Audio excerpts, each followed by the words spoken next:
right, good morning, everyone. It's Judge Iserloh here in a little bit cloudy Friday morning in beautiful Austin, Texas. We're here on D-1-FM-24-001435. This is David Ryan Langham versus LaShonda Lee Langham.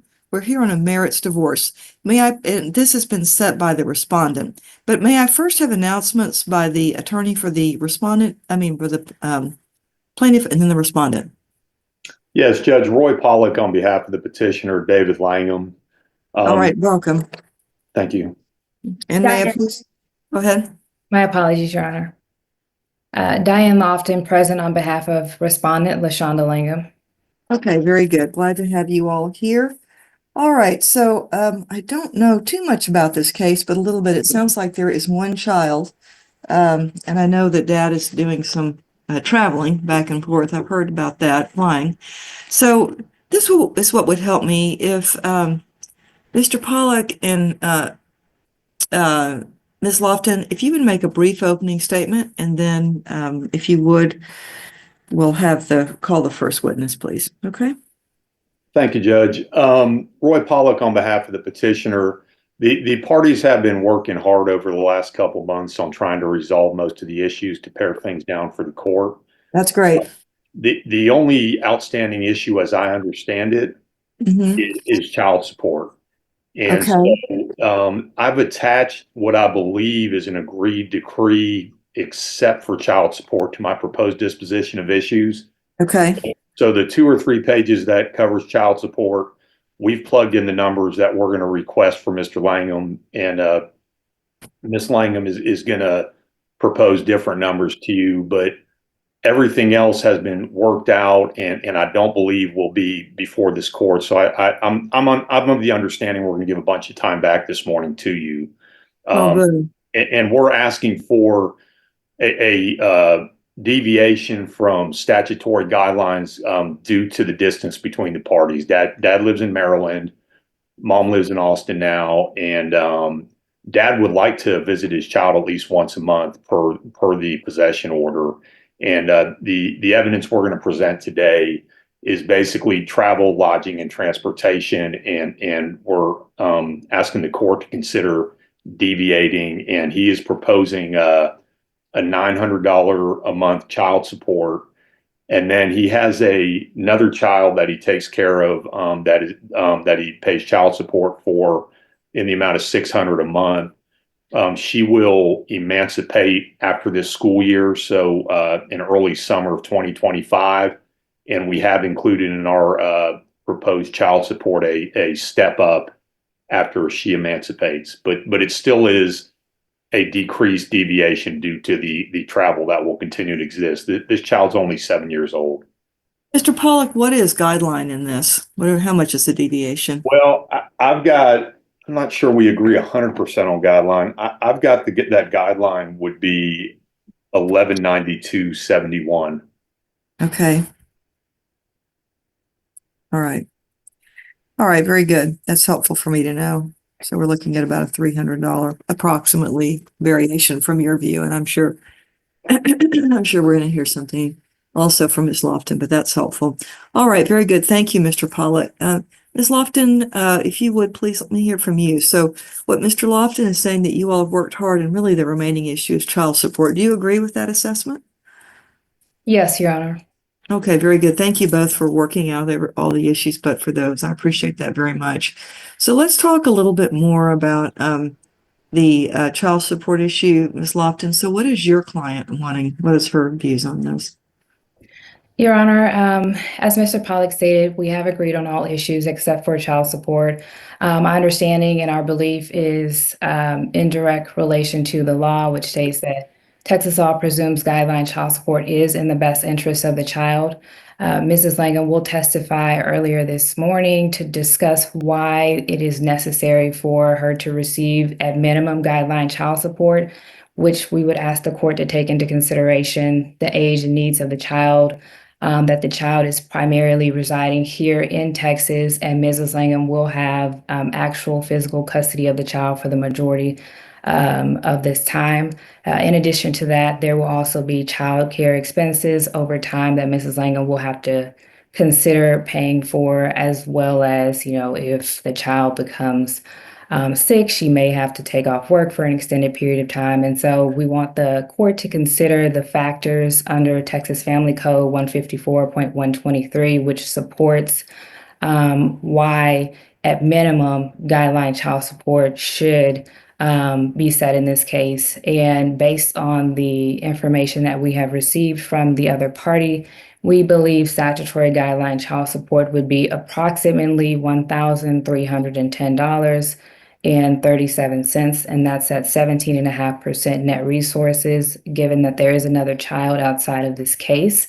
We do not have the exact information at this time for the health and dental insurance for the child in this case only.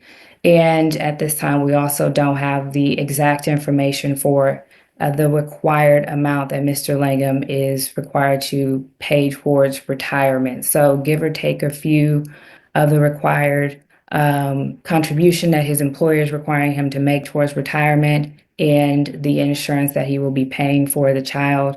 But for that information solely, we believe that the child support amount will likely be around that $1,300 amount. Okay. All right. So let me hang on a second. So basically, Dad is proposing, I'm just going to kind of go through it and make sure I understand. Dad is proposing $900 per month with a step up in the summer, and that's because there's an older child that's about to emancipate. His reason for that is because he is traveling to Texas, and we have obviously travel expenses associated with that. In Dad's view, guideline is $1,192. So that's on Dad's side of the V. Now, Mom says that she's wanting $1,310. And that, in her view, that is guideline. She's saying that under the family code, the guideline child support is presumed to be in the child's best interest. Mom is also saying that right now we don't have the information on the child's dental and health insurance. And then secondly, excuse me, we don't have the information on retirement. And so those are the things that we're still looking at, right? Yes, Your Honor. Okay, very good. Okay, with that, let's go on then. That's a helpful opening statement. So focusing really on what's left, which is child support, and not on the other issues that you all have resolved, because we don't need to get into those this morning. The parties have worked hard, and they're just going to cause rehashing old issues. It's just going to cause a lot of consternation to flare up that the parties and the attorneys have worked hard and paid good money for to get resolved before we come today. So we don't need to talk about those. Excuse me. Mr. Pollock, call your first witness. Yes, I've called David Langham. All right, Mr. Langham, please raise your right hand. Do you hereby solemnly swear or affirm that the testimony you shall give in this cause will be the truth, the whole truth, and nothing but the truth under penalty of perjury? I do, Your Honor. Yes, ma'am. All right, very good. Thank you, Mr. Langham. You may put your hand down now. Mr. Pollock, your witness. Yes, thank you. Sir, please state your name for the record. David Ryan Langham. And David, we're going to just do a quick prove up like we discussed. Okay, of your divorce. Okay. So prior to filing this divorce, was the respondent a resident of Travis County in the state of Texas for at least 6 months? Yes. Okay, and has your marriage become insupportable because of discord and conflict of personalities? Yes. Is there no reasonable chance of reconciliation? No. Have you and Ms. Langham entered into various agreements throughout your decree pertaining to your child, specifically conservatorship and possession access? Yes. And do you believe that those are in the best interest of your child? Yes. And we are asking the court today for guidance on the child support issue. Is that correct? Yes. And once the court renders judgment on the child support, do you believe that all the agreements in conjunction with the court's orders are in the best interest of your child? Yes.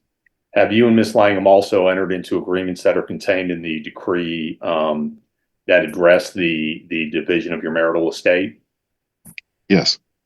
And do you believe it's a just and right division? Yes. And there's one child born in this marriage, correct? Correct. Yes. And you have another child from another woman that's 17 years old, correct? Yes. And as far as you know, Miss Langham, as you sit here today, is not expecting a child. In other words, she's not pregnant. I don't believe so. No. Okay. And if she was, it wouldn't be physically possible that it's your child. Is that correct? No. No, sir. Okay. Are you asking the court at the end of today's proceedings, once the child support issue is ironed out, to render judgment and grant the divorce? Yes. Okay. Let's talk about let's just get right to the child support. First of all, was this divorce something that you were seeking? Initially, no. But after my wife left the residence, it has become yes. Okay. And where were you and Miss Langham living prior to her coming to Austin, Texas? We were living in Maryland And for how long did y'all reside in Maryland? about 5 years. Okay. Was the decision for her to come to Austin, was that a joint decision, or was that a unilateral decision made by her? She made her own decision. Okay. And how old is your son? He's 7. Okay. And when Miss Langham moved to Austin, did she take your son with her? Yes. Okay. And what is his name? Okay. And how long has she been now in Austin with Michael? She, if I'm understanding this correctly, she was living in Austin at least by possibly August of 2023. Okay. And she's had Michael the whole time. Yes, ma'am. Yes, sir. And how often have you seen Michael since he's moved down here? I've seen him once. Are you able to communicate with him? Yes. Okay. Has the distance created some issues as far as actual physical possession? It has. It's created some challenges for me to see my son due to the proceedings that I'm due to the divorce and the expenses. It's been challenging to see Michael, but I tried to ensure that at least I was able to speak to him on the phone, so I got him a phone. But yes, there has been challenges in seeing Michael. Okay. And are you asking for a deviation from guideline child support to help accommodate some of the expenses and costs to see your son? I am. I did a small projection of what it would cost to see Michael. I looked up the airline fees. I looked up the lodging fees and the rental fees, and just to see Michael is an expense in itself. I didn't calculate food expenses, or if I come down there and he bumps his knee and he gets hurt or something like that, and I got to take him to the hospital. But yes, I have done my due diligence in calculating what it would cost to actually see Michael, and with the amount of child support that I'm being asked to pay, plus the expenses, plus the daughter that I'm paying for right now.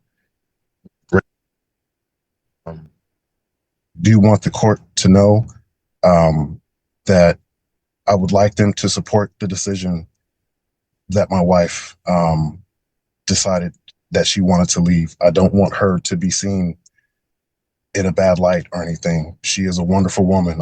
I loved my family very much. We just didn't work out. We had differences, and that's okay. I did try to put it back together, but it is what it is. But my ex-wife, soon to be ex-wife, is a good mother, and my son is deserving of her, and that's why I picked her.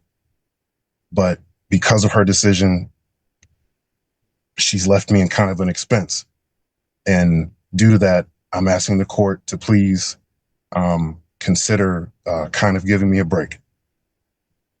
Okay. Do you believe it's in your son's best interest to have continuing physical contact with you? Yes. And how often would you like to see him? And we're going to present this evidence to the court in a moment, but how often would you ideally like to see him physically, where you're in possession of him? I'd like to see him one weekend per month. Okay. And then in addition, you understand the holidays and the summer and all the other things we've agreed to. Yes. Okay. Let me,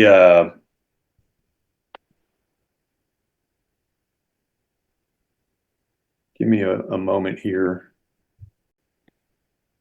Let me show you what's been marked.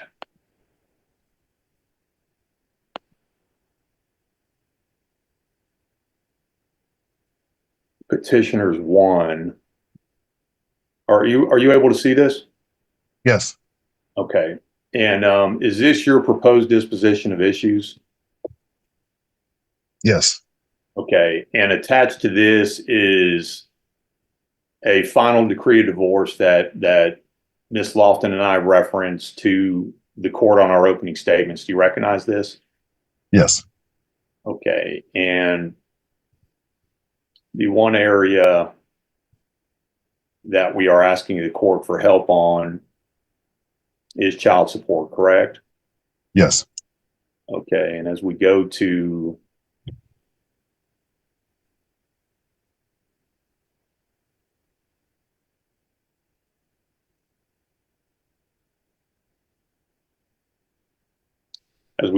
the bottom of page 25 and continuing on to 26, you are asking the court to pay monthly child support of $900 beginning January 1st, 2025. Is that correct? Yes. And then once your child emancipates, you are asking that on the bottom of page 26, that the rate goes up to $1,028.56. Is that correct? Yes.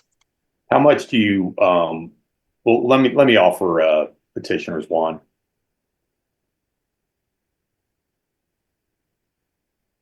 Any objection to petitioner 1? Your Honor, I would object to, in part, the child support amount in which petitioner is seeking in this case, but outside of that child support amount, we would agree to the decree that is attached. All right. Your objection is overruled.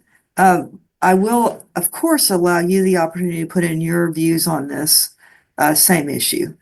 So I will allow it. Mr. Pollack, you may proceed. Thank you, Judge. So, Mr. Langham, let me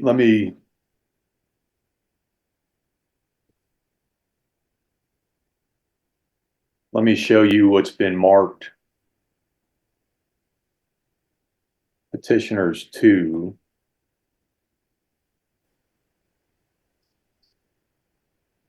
And do you recognize this as your proposed support decision and information? Yes. And attached to this, do you have 3 recent pay stubs? Yes. And does that have the breakdown of what they pull out of your paycheck every 2 weeks? Yes, it does. Right. I would offer petitioners 2. Any objection to petitioner 2?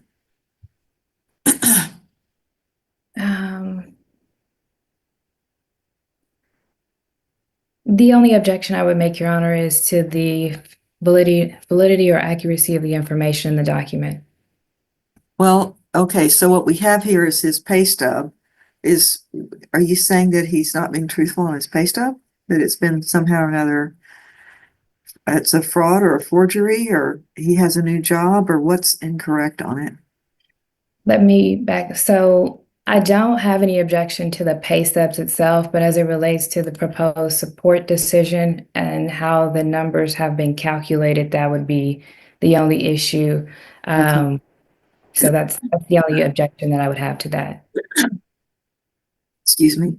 I will allow you to cross-examine him on those, but if there's not an objection to the accuracy of the pay stub, that is the type of information that I'm going to need to make this decision.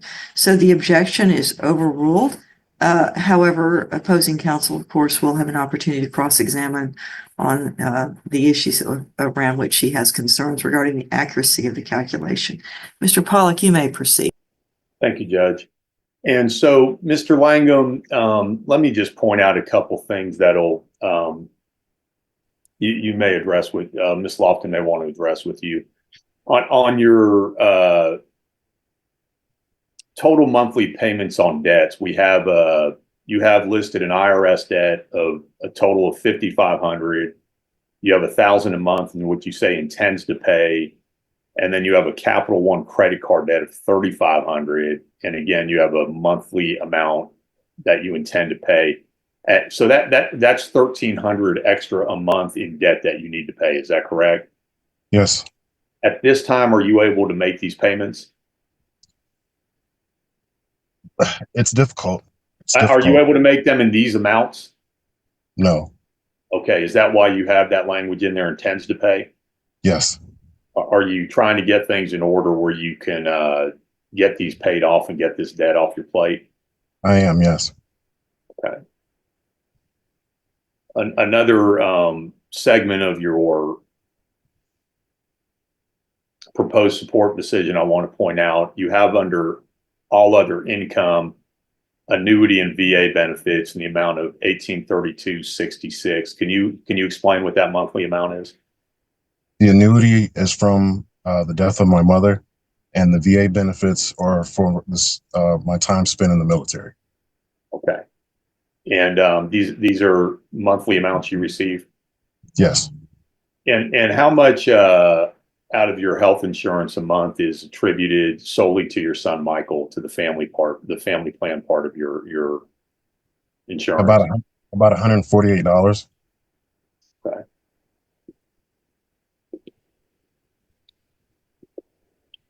And you mentioned earlier that you had done some research on the expenses involved with traveling and lodging and transportation if you come to Austin. Is that accurate? Yes, I have. Okay, let me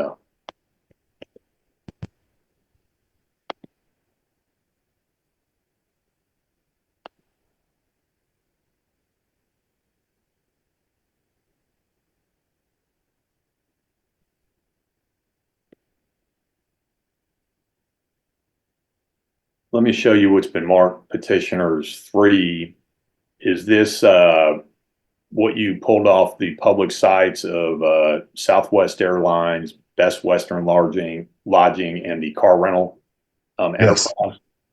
Yes. Okay. And have you done this for several months that you're projecting trying to come to Austin to see your son? I have. I tried to project it out for FY25. Okay. I'd offer petitioners 3. Your Honor, I would just object to the validity or accuracy of the information just because I can't personally verify the information, but that would be the only objection. Okay. All right. Petitioner 3 is admitted. You may, for what it is, which is estimates of travel. All right. So with that, you may proceed, Mr. Pollack. Thank you. And Mr. Langham, for ease of conveying the information, have you taken this information, which obviously has screenshots of your different costs per month? This covers the entire year of 2025. It stops at October. I wasn't able to book past that. Okay. Have you taken this information and created a document? Have you taken this exact information and created a document in a more concise form so that we can look at it for purposes of what the expenses are? Yes. Okay. Let me show you what's been marked.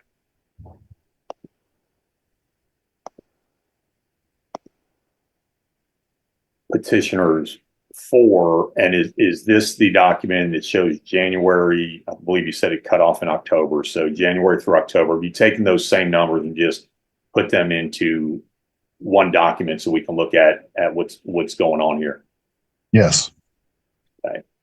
I would offer petitioners 4. Any objection to petitioner 4? Your Honor, it would just be the same objection as the last. Okay. Overruled. Of course, you will fully be able to cross-examine on this. And petitioner 4 is admitted. Please proceed, Mr. Pollack. Thank you. And Mr. Langham,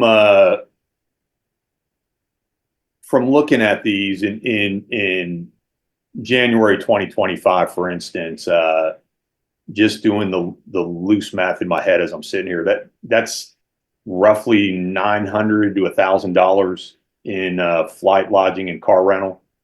Yes, it is, sir. Okay, and then it looks like I'm not going to walk you through each of these because this document's in evidence, but it looks like in March there's a hike in price. Is that March and April? Is that spring break? Is that what's going on there, or? Yes, I believe that includes spring break, and I believe that just includes spring altogether. The prices seem to spike in different times of the year. I don't know if you're going to go through it, but I'm looking at the document right now. In March, prices and flights goes up to $513. April's they shoot up to $567, and they're about May they're $572, and then they kind of fluctuate back down to $487 around August. But in September it shoots up to $602. So I went directly from the web. I went directly to the airline websites to get this information, and I went through the whole process. I went in like I was going to book a flight for the year, and these are the prices they gave me after tax. So this was the information that I cataloged for the court to see. Okay, and it looks like it looks like September really has a hike. So you're looking at it looks like you're looking at anywhere from roughly $900 to $1,150 a month if you want to come down and visit with Michael in person. Is that accurate? Correct. Okay. And as I stated, the document will speak for itself. Again, the calculations of this don't take into account food, correct? No, it doesn't. Food or any type of child care expenses. Or any type of activity. I mean, if you guys come into town and you go to SeaWorld or the zoo, this is just flat what it's going to cost to fly, what it's going to cost to stay somewhere, and what it's going to cost for transportation. Correct. Okay. And are you making this request? Well, let me strike that. What are you? What's the name of your daughter that you have by another woman? Her name is Danielle Jasmine Langham. Okay, and how much in child support are you paying right now to her mother? $600 a month. And how old is Danielle?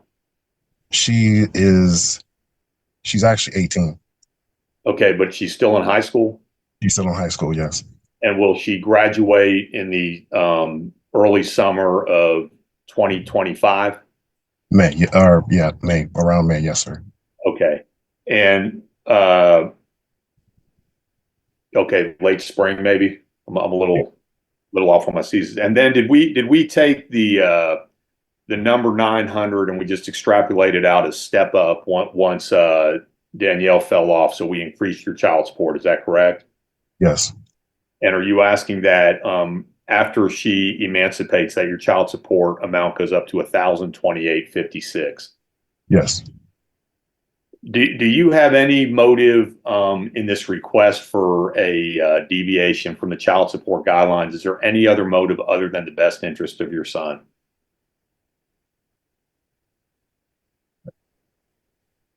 Son is very important to me. And I believe it's important for him to know that both his parents are still in his life and support him going through this process of, new family beginnings and stuff like that. There's a great deal. There's a great deal of why I'm asking for the court for support in this, but I think it's most important that I'm in his life. Unfortunately, my real father wasn't in my life, and for the longest, I had issues with that, and I had to work through them, and I don't want my son to go through that. So I'd like to be present in his life as much as possible. Okay. Thank you, Mr. Langham. I'll pass the witness. Thank you, Mr. Pollock. Okay, now is now the opportunity for Ms. Lofton to ask some questions if she'd like to. You may proceed. Thank you, Your Honor. Mr. Langham, I have a few questions to ask. One of them being, do you currently receive monthly payments in approximately $966 a month from Teacher Retirement System? Yes. Okay. And do you currently receive monthly payments approximately $899 a month from the Department of Veteran Affairs? Yes. Okay. And do you receive approximately $3,549 biweekly from your current employer? Yes. Okay. And just to confirm, you're currently paying insurance premiums for yourself, Michael, and Mrs. Langham? Yes. Okay. And earlier, I believe it, let me see if it was.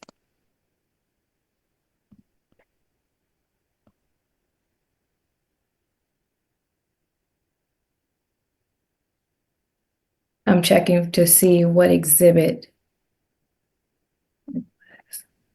So earlier, your attorney admitted Petitioner's Exhibit 2, which is the proposed support decision. And in this calculation, you included the full amount of what you are paying for at this time related to health insurance and dental insurance for yourself, Michael, and Mrs. Langham. Yes. And if the court is to grant the divorce, you will no longer be required to pay health insurance and dental insurance for Mrs. Langham. Is that correct? No, it's I understand what you're asking. It doesn't matter if it's family or child, it's the same amount. So even though my ex would be taking off my insurance, it'd be the same amount because Michael would be considered like on a family type plan. Okay. Was it your testimony a few moments ago that not life insurance, but dental and health insurance for Michael would be in the amount of $148 solely for him? Well, that's all together. That's what I pay for family. Well, I mean, that's not all. Yeah, that's what I pay. That's what I pay. Like, I have my insurance, and on top of that, it's the one. That's what I'm saying. It's the 148. So I haven't memorized what my full amount that I'm paying for healthcare, but I know $148 of that is contributed to the family. So it wouldn't. What I'm saying is it wouldn't change if I took LaShonda off it. I'd still have to be paying that amount. Okay. But I just want to confirm that your testimony earlier was that for Michael, his health and dental insurance for him solely would be approximately $148. Yes. Okay. And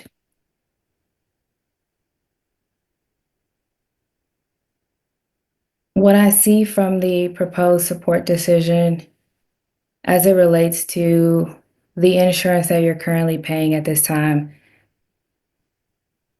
your testimony is that your health insurance will not change the amount that you're currently paying, even if Mrs. Langham comes off of your insurance. No. Okay. And then as it relates to your employer at this time, you're currently under a retirement plan with your current employer? Yes, ma'am. Okay. And do you know what the required amount is for you to contribute to your retirement? I believe it might be 4 or 6%. Okay. Do you believe that you may be contributing more to your retirement than what you're required to contribute? No, ma'am. I'm below. I think the max is like 11 or 13. I'm at like 4 or 6 right now. Okay. So you're saying that you're paying less than you're required to pay towards your retirement? I don't know that there's a requirement that my company has for anyone to. I don't know if anyone has a requirement for their employees to pay into retirement. What I'm saying is that their max contribution for their employees is 11%, and I'm paying below that, which is 4 to 6%. I can't answer to if they have a requirement for their employees. I just know they offer it for them. Okay, so just to confirm that I hear you correctly, that it is possible that your employer does not require you to contribute to your retirement. You don't have to if you don't want to, no. Okay, thank you. Did you have any other retirement plans throughout the entirety of your marriage to Mrs. Langham? No, ma'am, this was the only one.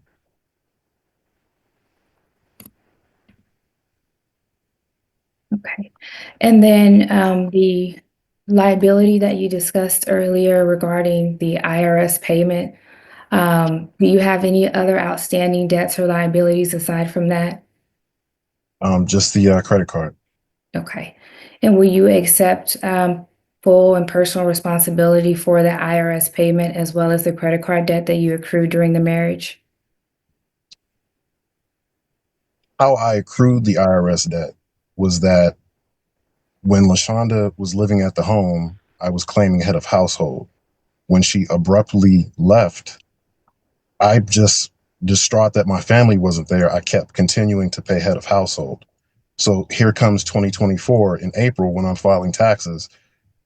They ask me, where's your wife at? And I'm saying she's been gone for about 4 months. Objection. Hey, let's let him finish. This is not worth a long argument on objection. Go ahead, Mr. Langham.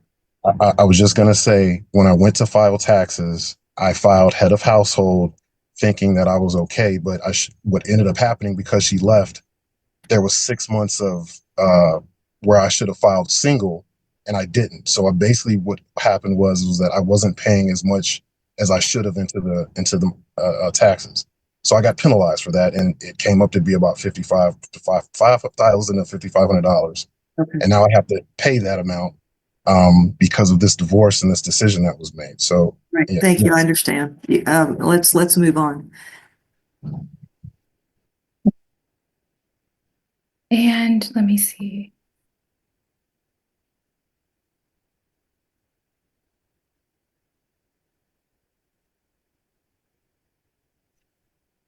One moment, please.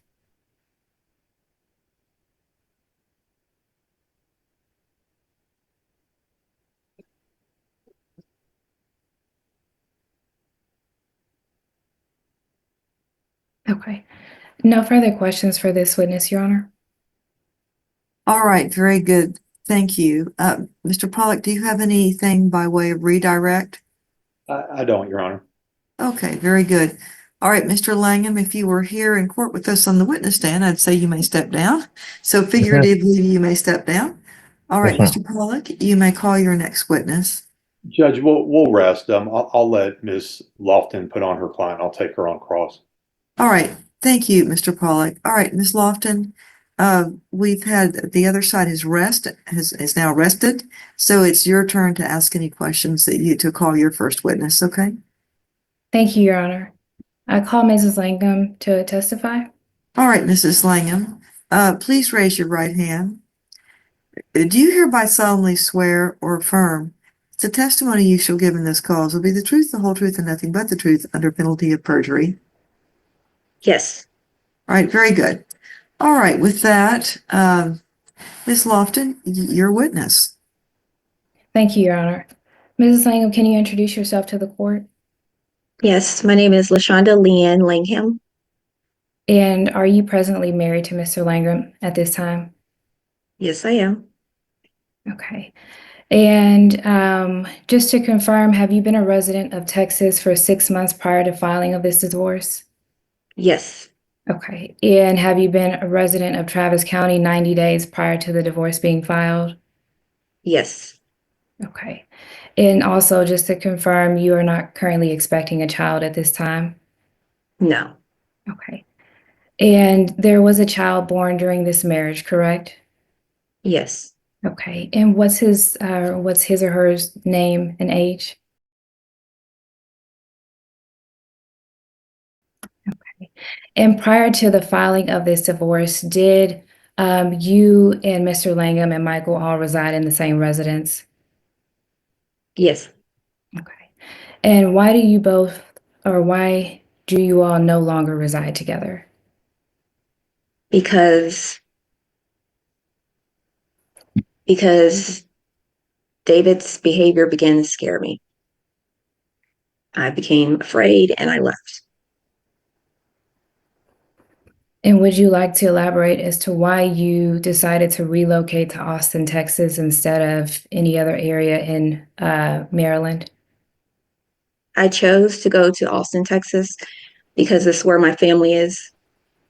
When I was residing in Maryland, it was just me and David and my 2 kids. I went where I was supported with my family. And so you believed that it was in your best interest to relocate to another city and state rather than stay in the home with Mr. Langham? Yes. Okay.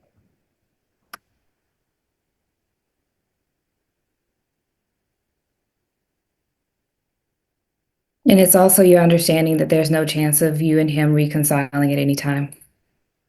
No. Okay. So at this time, I want to talk more about the child support matter. And I want to ask, are you currently employed at this time? Yes. And where are you employed? I have 2 employers. I'm employed by Entrusted Pediatric Home Health and also by Avena. I start on Monday. That's pediatric home health as well. Okay. Do you Aviana, I'm sorry. I'm sorry, I didn't catch the second. Can you repeat what the second thing was?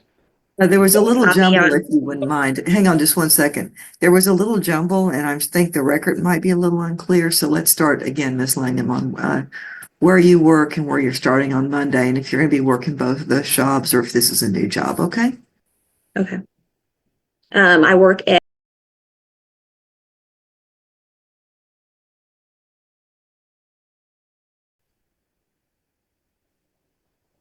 Okay, and do you have any other additional sources of income? I do YouTube and I also do Etsy. And does the income fluctuate? Etsy and YouTube, yes. Currently, I haven't made very much on YouTube and Etsy. Okay. And you currently have outstanding monthly expenses and debts at this time as well? Yes. Okay. What I want to do is pull up Respondent's Exhibit 7.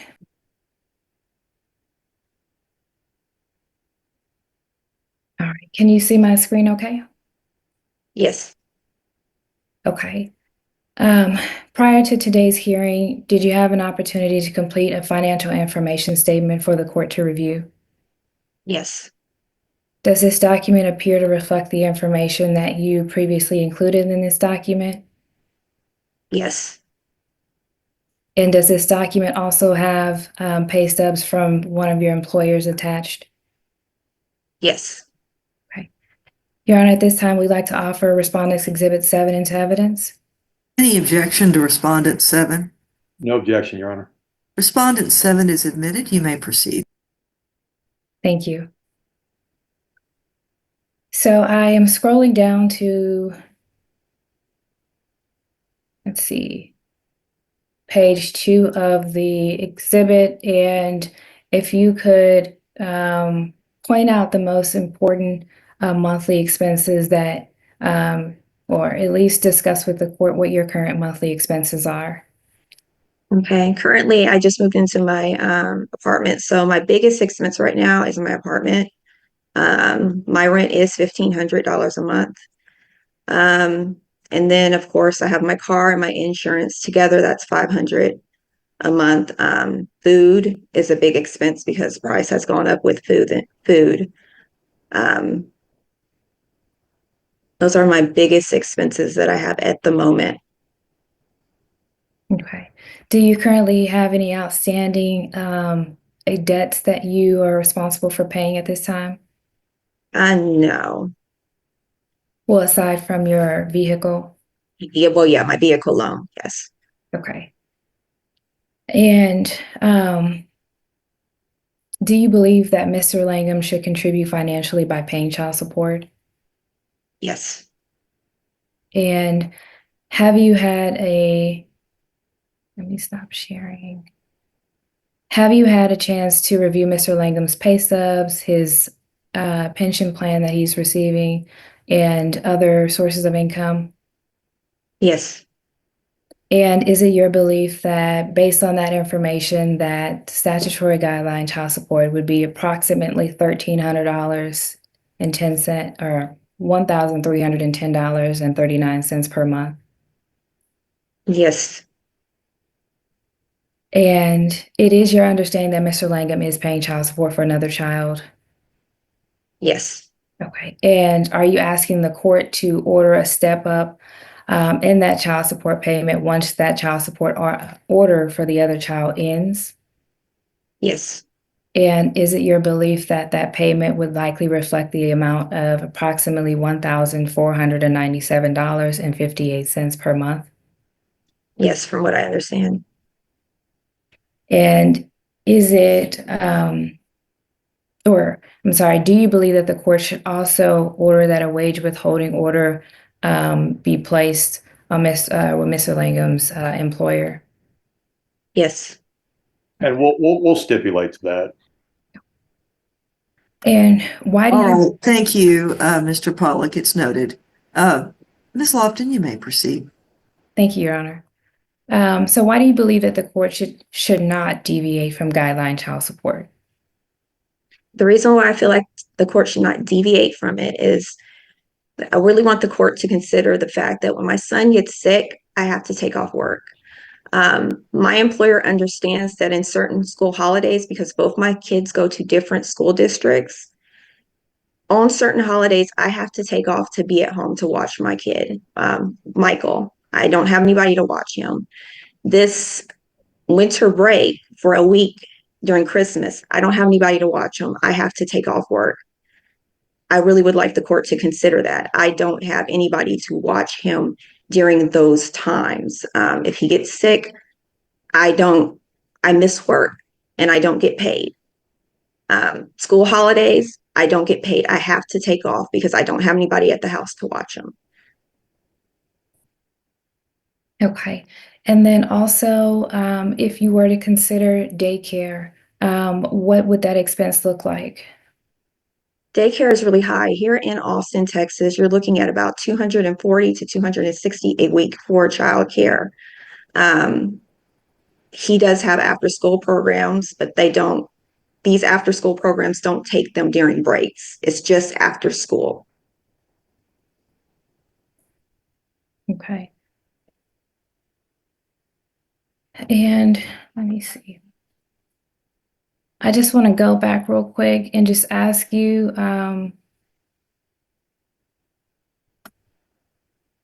is there any other reason that let me ask, is there any other reason that you would like to express to the court as to why the court should not deviate from guideline child support? Also, I would like the court to consider that the type of jobs that I have to take. I am a licensed vocational nurse. I had to go back into nursing. The thing with licensed vocational nursing is a lot of the schedules are from 6 to 2, from 7 to 3, or 3 to 11. I've had to take jobs to where I can only work from 8 to 4 or 8 to 6 when I can pick him up from his after school program. I would like them to consider that too, because I kind of could put to kind of basically makes it to where I can't work the normal nursing hours that I would be able to when we were married. I could do 12-hour shifts. I could do longer. I can't really do longer because the start times are so early in the morning when you're working in the medical field. So when we take into consideration your current income and your monthly expenses and debts, would you say that, what would you say about that? Let me just ask you. Or I can rephrase. Can you rephrase the question? So do you believe that your monthly debts and expenses come close to what you bring in, if not more than your income? Yes, it's yes. I feel like they're a little like I took on a second job because the job entrusted that I got hired for full time I do private duty nursing, just so the court knows. I do private duty. I was hired for a case for a family. And when I got on and I started the paperwork, the family switched companies. So now I'm only getting 2 days a week. And that is why I decided to go with another company to compensate those hours that I'm missing. That's why I started, so that I can get 40, close to 40 hours as possible. Okay. And what I'm going to do is show you Respondent's Exhibit 9. Can you see my screen okay? Yes. Okay. While much of the information here in the proposed disposition of issues is also reflected in the divorce decree, I just wanted to bring to the court's attention more specifically that you are seeking at minimum guideline child support in this case, and you are asking the court to order a wage withholding order, which has also been stipulated to. So aside from that, is that information in this document true and correct? Yes. Okay. And Your Honor, at this time, I would be asking the court to, or I'm sorry, well, offer this document into evidence as Respondent's Exhibit 9. Any objection to Respondent 9? No objection, Your Honor. Respondent 9 is admitted. You may proceed. Thank you, Your Honor.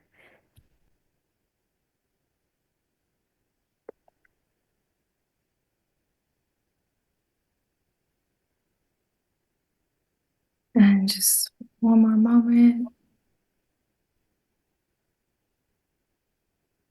Okay. At this time, I pass the witness. All right. Thank you very much, Ms. Lofton. We're going to take our morning break now before Mr. Pollock cross-examines this witness. My court reporter needs a moment to rest her hands, and all of us probably need a second to use the restroom.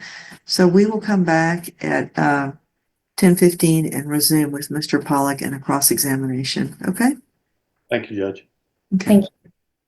Where court is in recess just until 9:15. I'm sorry, 10:15.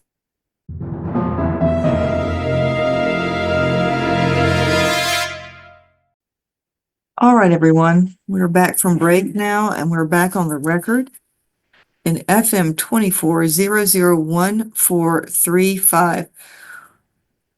Where we had left off, Ms. Lofton had just completed the direct examination of her client, Ms. LaShonda Lee Langham. It's now Mr. Pollock's turn to ask questions on cross-examination. Mr. Pollock, you may proceed. Thank you, Judge. Ma'am, what school does currently attend? And what grade is he in? He is second grade. He's in second grade. And you had stated that when you left Maryland, you left with 2 children. Who is your other child? And how old is Javon? He is 13.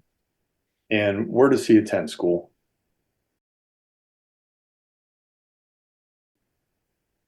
And what grade's he in?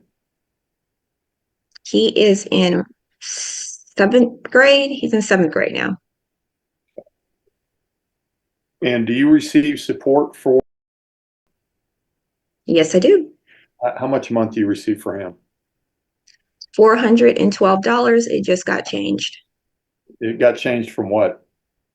It was $1,123, but we just had it modified this week because of financial hardship.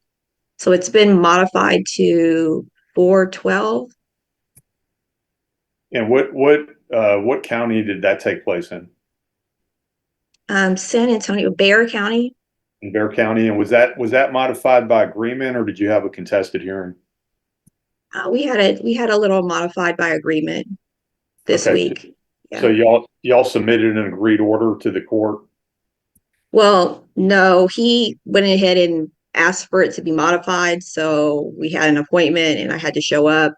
And I guess it was like a mediation to see what he can pay. And so that was the agreed amount because he's no longer employed anywhere. He doesn't have a job. He's been Okay. unemployed for 6 months. Was it an appointment with the Attorney General, the Texas Attorney General? Objection, Yes. relevance. I'll allow it at this point. I think Mr. Pollack, I hope is going to tie this up. Mr. I'll Pollack, you move may. on. Okay. Thanks, Judge. I'll move on. I'm sorry.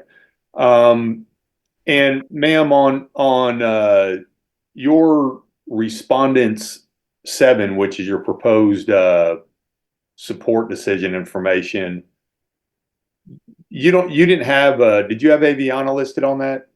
The newest I job? did not. This is new. Okay. And you testified that you also have we'll strike that. So what is listed on the PSDI, your proposed support decision? It has entrusted's income? It should be entrusted. How much more income is Aviana going to generate a month?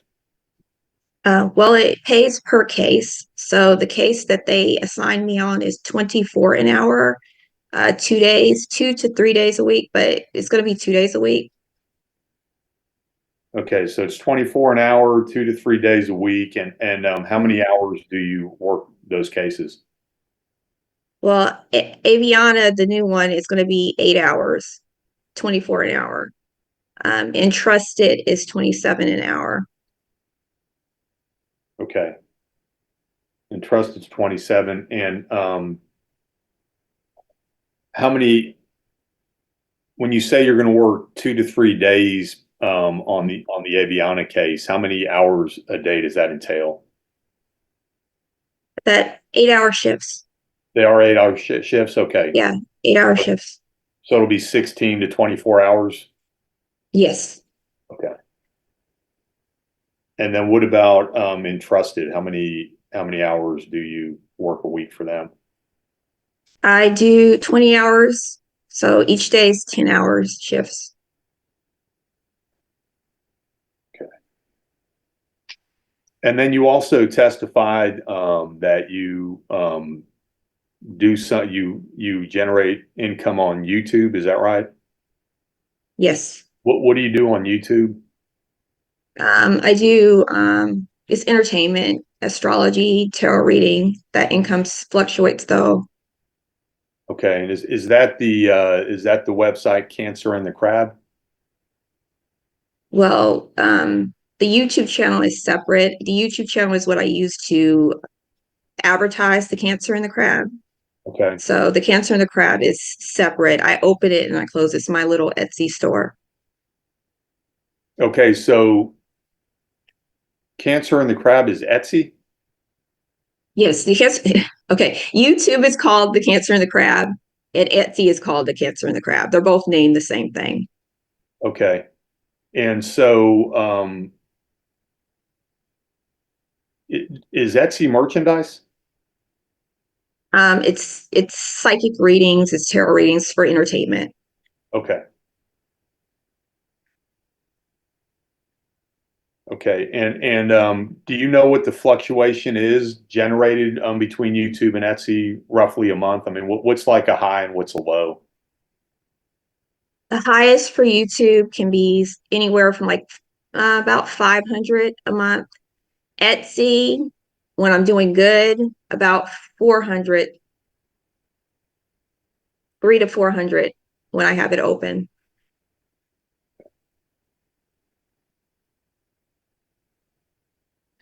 And isn't it true that when you left Maryland, one of the reasons you moved to specifically Austin, you have family here, right? In Austin, yes. You have a support group here, correct? Yes, in Austin, yes. Okay. And when you first moved here prior to moving into your apartment, where did you live? I lived with my father. Okay. And what does your father do for a living? He is retired military. He's a bus driver. Okay, Well, no, so, he's not a bus driver. I'm sorry that he's not a bus driver. From what I understand, he trains bus drivers. okay, so he works within the same school system your children attend, is that correct? One of them, yes. Okay, which school system, Michael or Javon? I believe he's with Javon. Is it Maynard? I get it confused. Honestly, I don't want to state something that's not true. I want to say no, I think it's Michael's, the youngest. I think it is. Okay. And do you also have other kin here in the Austin area? Yes, I do now. Okay, who else is here? My sister moved here. I also have uncles. Okay, do you have any aunts here as well? Yes, I have an aunt here. I have aunts here. 3. Are any of these other relatives retired? Only one, my uncle BJ. Okay. And when you were living with your father, were you able to get some help with the children? Sometimes, but not really. My father works late. He's a supervisor, so he does a lot of training. So his days would be really long. So not so much. It was more for like a roof over my head. And what about the other family members? Are they available to help out as, on occasion? My sister every now and then, but she also works as well. And what about your aunts or uncles? No, they we're close, but they're not. No, Are they're y'all unable to have work. They work. are y'all proximate to each other? Um, In other Who? words, I think, correct me if I'm wrong, when you first moved here, your dad's address was that the Avering Avenue home yes, on Avering? Avery. Yes, Okay, so where are you currently residing? Are you near Avering Avenue? I am near. Yes, Okay, and what about your sister? Is she near where you reside? yes, she is. She's actually in another building. We're in the same apartment complex. Okay, and what about your aunts and uncles? Are they nearby as well? No, they're a bit further. One's in Hutto, I think it's called Hutto, I don't. and the other ones are in Round Rock, Okay, like Round Rock area. so the immediate family, you, your sister, and your dad, you three live near each other. Yes, we do. Okay. I'll pass the witness, Your Honor. I just have a quick redirect, Your Honor. All right, you may. As it relates to Respondents Exhibit 7, I just want to confirm, Mrs. Langham, do you recall that we did include an approximate amount of your average income from other sources that you may earn income from? Yes. And then as it relates to the more recent questions that you were asked, is it your responsibility to care for your children? Yes. Would you put that responsibility on any of your other family members? No, they don't help me with my kids like that. Okay. No. Is it safe to say that you would not rely on them being available every time you may need someone to watch one of your children? I can't rely on them. They have to work. They work long hours. Okay. At this time, I pass the witness, Your Honor. All right, any other questions for this witness, Mr. Pollack? Judge, just one clarification. Okay. Ms. Langham, when you just answered your attorney about other sources, that refers to the YouTube and Etsy accounts, correct? Yes. In other words, Avering just got on the board. That wasn't on the table at the time you guys filled out this paperwork. Well, yeah, I guess, yeah. Okay. Yeah, that's fairly new. Okay. I'll pass the witness. All right, very good. I have let me ask you first before I go on, Ms. Lofton, do you have any additional questions for this witness? No, Your Honor. Okay, I have a couple of questions for you, Ms. Langham. Mhm. You and husband split in August of 2023, is that correct? Not in August. It was like June June of 23? 2023. Yeah, it was like around June. Yeah. Okay. How many times since June of 2023 has husband visited with your son? Well, I don't know if this counts. He came down to try to get back with me. And I didn't want to get back with him, but I told him he could see the kids and he said he couldn't stay. He's seen them for a little bit, but I guess he had to go somewhere else. So he left and he hasn't seen them. When was that? Oh wow, that was in 2023. I want to say was that in around October-ish? Okay. I want to say it was around the fallish time when he did that. Did I'm he not see quite sure exactly. Did he see the kids then? Or Yeah, did he he just did. say He saw him for a little bit and he left. Okay, very good. Do you make it possible for Michael to have Zoom telephone calls with Dad? Yes, yes, I do. How He does frequently? have his phone is acting up lately. So I'm gonna get him a new phone, but yes, he does Zoom and he does call his dad and they talk quite frequently. All right, very good. Thank you. That's all the questions I have for you. Okay. All right. So with that, Mr. Pollock, Ms. Lofton, I guess you rest. Is that correct? Yes, Your Honor. All right, very good. All right, Mr. Pollock, what do you have by way of closing? And then I'll hear from Ms. Lofton. Just very briefly, Judge, it's such a narrow issue. I just think Texas has always had the public policy of continued contact and consistent contact between parents and child. And certainly my experience in Travis County has been that courts take that very seriously. We deal with so many, unfortunately, dads and occasional moms that are not involved with their children. And so when we have a dad like Mr. Langham who is representing the court, I would like to come down here once a month to see my son, and he has demonstrated the cost that this is going to entail. I think the court should take this request very seriously and consider deviating from guidelines to accommodate this relationship and to encourage this relationship. Zoom and FaceTime are great. I mean, that's a modern convenience for sure, but there's nothing like physical contact and getting to hang out with a parent. And that's what Mr. Langham is attempting to do here. And we'd like the court to consider doing this. We think the evidence has indicated that this is a reasonable request, and it's certainly in the best interest of the child. All right, Mr. Pollock, I have a couple of questions for you. I know you've introduced these as exhibits. I just obviously haven't had a chance to look at them in detail yet.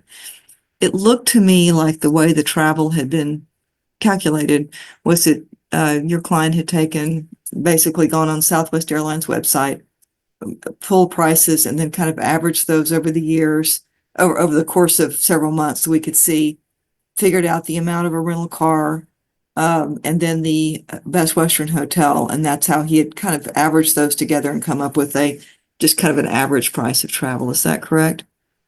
Well, I think in Petitioners 3, he actually has pictures of he took pictures of what they're not averages, they're actual costs.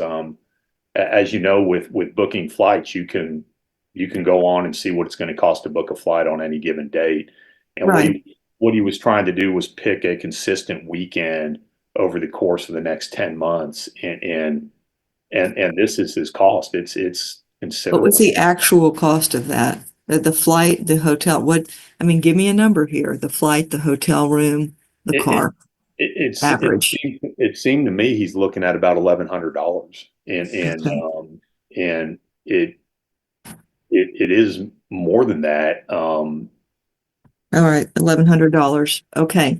Now, how much, Mr. Pollock, another question for you. How much is your client making every month gross? I saw we had some, obviously some's being taken out for retirement, some's being taken out for his debt. I know he's got some VA benefits and then also some from his mother's teacher retirement. How much, what's his gross? The gross that I calculated, the number I gave you on opening was $8,931.86. Mm-hmm. And that was including all the sources. Okay, and then of course he has, on top of that, he's got child support, he's paying for another child, he's got some debt to the IRS, some credit card debt, and then of course some amount he's leaving out for retirement, plus his rental expenses and things like that, right? Yes. Boom. Okay. All right, now let me ask you, Mr. Pollock, I'm going to stay with you. What are we looking at in terms of mom's gross monthly? I'm not 100% certain because I just found out a few minutes ago that she's starting another job. So I'm really not 100% sure. And it seems that these other things she does on YouTube and Etsy, according to her testimony, fluctuate. I have no reason to doubt that.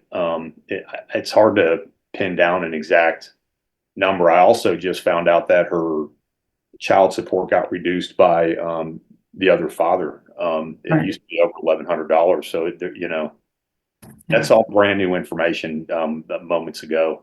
Okay, thank you, Mr. Pollock. I'm going to switch over to Ms. Lofton now. Let's talk about your client. What is her gross monthly looking like with these changes that we've had?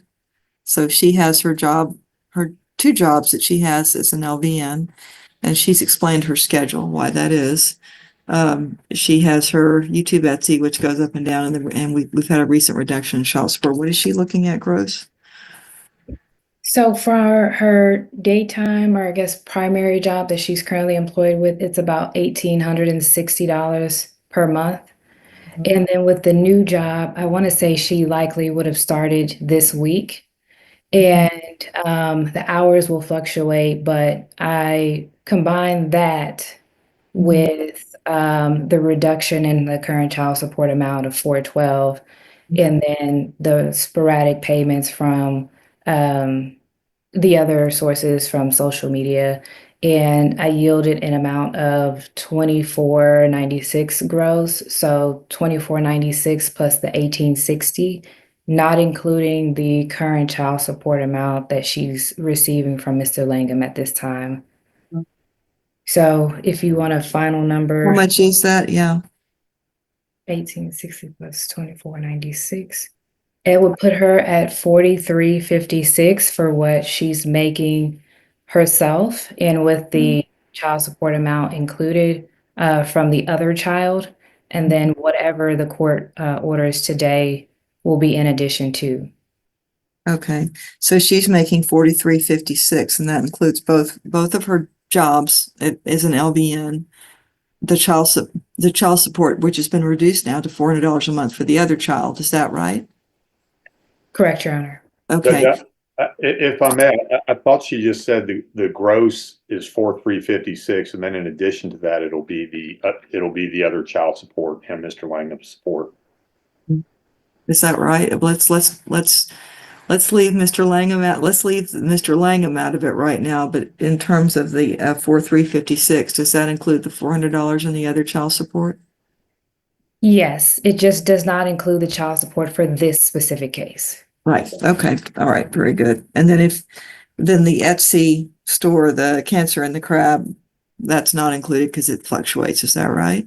It fluctuates. And again, Your Honor, also let's reiterate that this new job literally just started, if not this week, early last week. She had only had an offer letter recently, and so it's, that also is going to fluctuate as far as hours go. So we did the best that we could based on the hourly pay and what we think her hours will be moving forward. Right. Okay. All right, very good. Give me just a moment here. I need to go calculate a couple of things. I'll get back with you all. Let's hold on for just a few minutes, okay? Your Honor, would you be okay with me doing a closing argument? I'll be brief. Oh, yes, I'm sorry, of course. Go ahead, Ms. Lofton. Okay. So, as Mr. Pollock stated, the issue here would be the child support amount. And we do believe that, guideline child support is in the best interest of the child. The travel expenses that Mr. Langham testified about earlier, we had Mr. or Mrs. Langham testify as well as to why those travel expenses would basically correlate to the reason they're no longer living together. Because of her having to relocate for reasons why the marriage didn't work, that is why the travel expenses now exist at this time. And I'd just like the court to take into consideration, again, Texas Family Code 154, 123, that says the court can consider the age and needs of the child, the amount of possession time that parent will have primarily with the child, with her being the primary caretaker here in Texas, as well as future child care expenses that she will have to cover. Mr. Langham has several sources of income. And then I'll also just point out to the court that Texas Family Code 154.062D says that the required deductions can be taken into consideration for the petitioner's gross.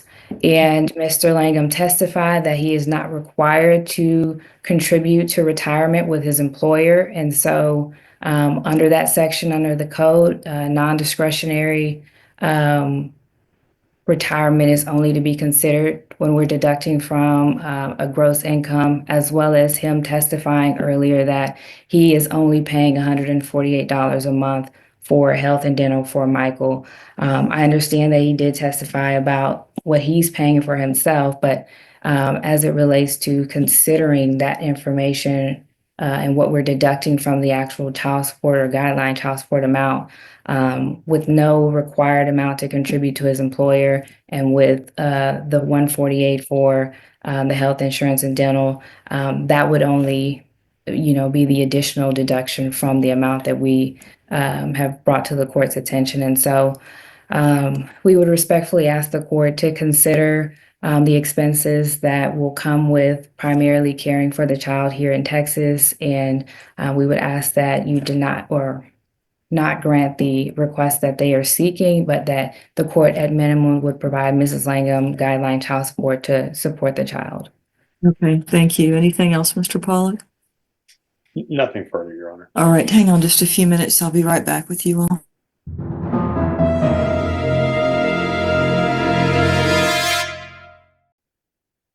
All right, here I'm back.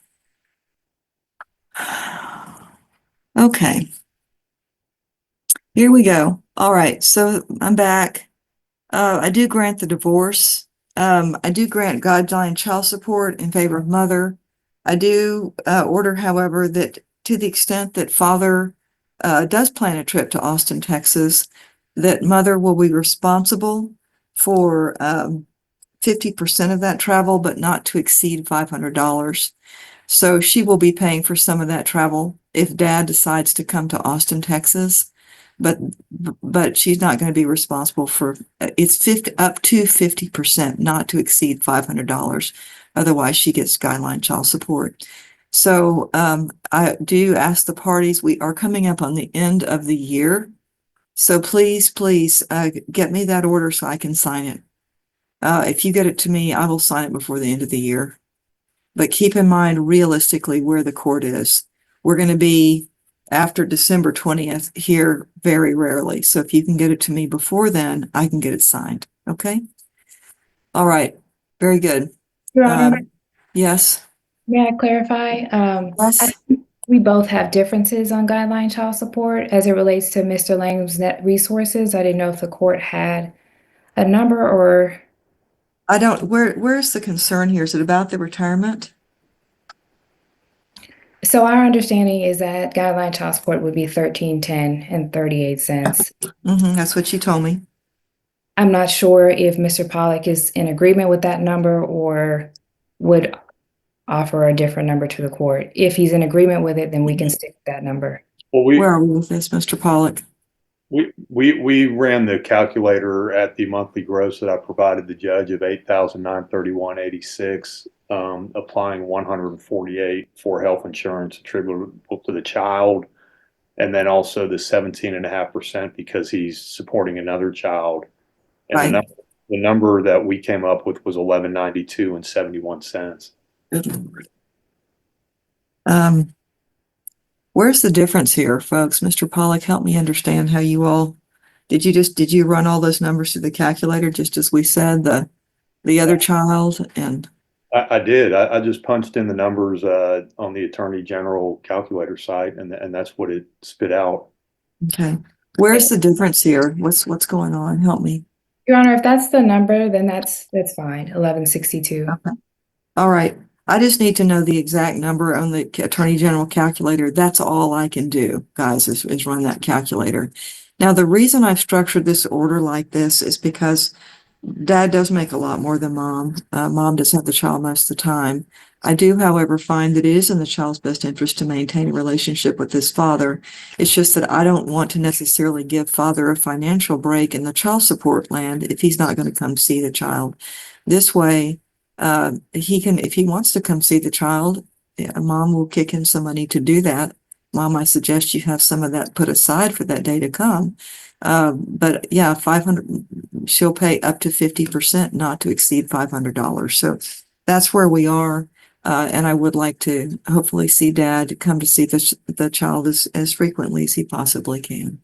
All right, very good. With that, I will be looking for that final order, Mr. Pollock. I'm sorry, Judge, just so we can get a clean order. Mhm. A couple things. Does travel include, you saw the exhibit where It includes three things: airline ticket, okay, rental car, okay, and hotel. okay. I'm not not including food in that, because if Sure. someone else is bad enough, they can pack their own food for the week, or they can do whatever they're going to do. I'm not going to give a per diem for food from Mom. That's not Sure. happening. And Okay. then the other clarification on the reimbursement aspect, because I Uh-huh. think for the AG, it's going to be easier to just have the monthly, and then Miss Langham will reimburse. Is that going to be within 2 weeks, within a week? How does the court want to structure that so we can get that in the order? I want her to have 30 days to get it reimbursed. Okay. Because she needs to get her paycheck in there and figure it out. Now, I would say, Ms. Langham, I think that a wise woman might open a little savings account and put some away so that you can reimburse him right away and have it always available for him. But I think that structuring it like this causes Dad to look for the cheapest tickets available, causes him to look for the cheapest hotel and rental car available. So it's 50% up to 500. Now, if he finds a cheaper ticket to get here, that's fine. The other thing, of course, is, I myself, I'm a mother, although my children are grown. I would not put a 7-year-old in an airplane. It's not going to happen. But if we do get to the point where the child is a little older and a little more confident, and just bigger, can speak up for himself, and he decides to go see Dad, then the same thing applies. In some ways, that's likely to be cheaper because he can stay with Dad. He certainly doesn't need a rental car, but it's going to be a few years, in my sense, before that can happen, because a 7-year-old is a small child, in this day and age. I wouldn't. So, okay, that's where we are. Does that make sense to everybody? Yes. I know when no one got exactly what they wanted out of this, but my hope is that we'll encourage the parents to find reasonable ways to get the Southwest Airlines credit card, which gives you some points. It incentivizes both sides to find inexpensive ways to make this happen so that Dad can see child. Okay. All right. Very good. With that, Mr. Pollock, anything else on the order?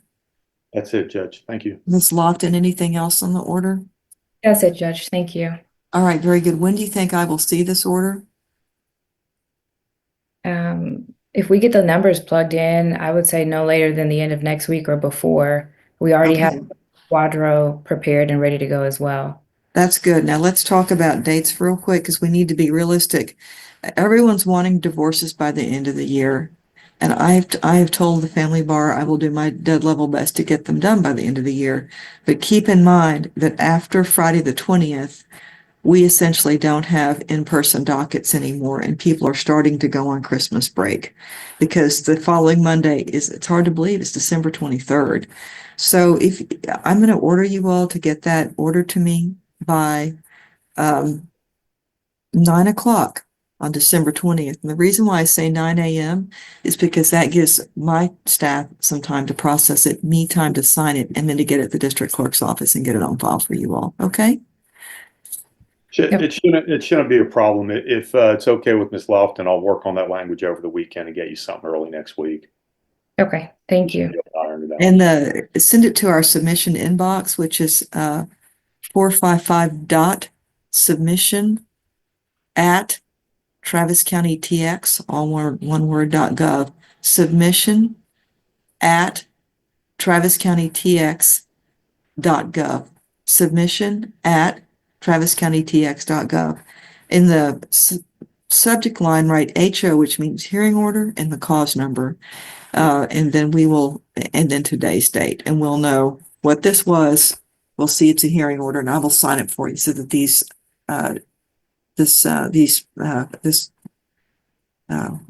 family can have some finality on this before the end of the year. Okay.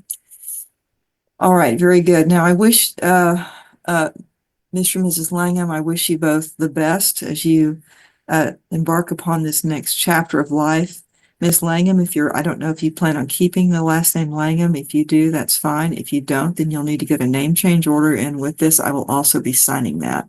But that name change order, you would need to be getting a certified copy from the district clerk's office, set you back about $5. You'll need to have it per copy. I'd get several copies of it, and then you can give those to your bank or whoever you need. But my suggestion is if you want a name change, I would do it now. Because you've got an attorney, it's easy for her to do, and we can easily get it done for you. Okay? Okay. All right. Very good. All right. Your Honor, may I ask a question? Yes, sir. I just wanted to find out what exactly was the amount that you concluded on of monthly child support. It's $1,192 is what your attorney said, and 71 cents. But I've asked them to plug it into the calculator with the Attorney General's office in the state of Texas and make sure that amount is correct. And that's where we are with it. That was the amount, $1,192.71. And then what I'm saying is that if you go to see the child, now ex-wife, because I've just granted the divorce is granted, would be contributing 50% up to $500 for your trip. And that's to see the child. Okay. All right. Very good. With that, I grant the divorce. I wish you all the best in this next chapter of life. You've worked hard to get this hearing done as efficiently as possible by getting the issues agreed to before you walked in the door, doing it on Zoom, and getting competent counsel to help you. So these things have all helped you a lot today. And I know it doesn't, sometimes it probably doesn't feel that way, but you all have handled this well and gotten it done very well. Okay. With that, I wish you every blessing and all the best in 2025 and every happiness as you embark upon life's next chapter. There's nothing else. You all may be excused. Thank you, Judge. Thank you. Thank you.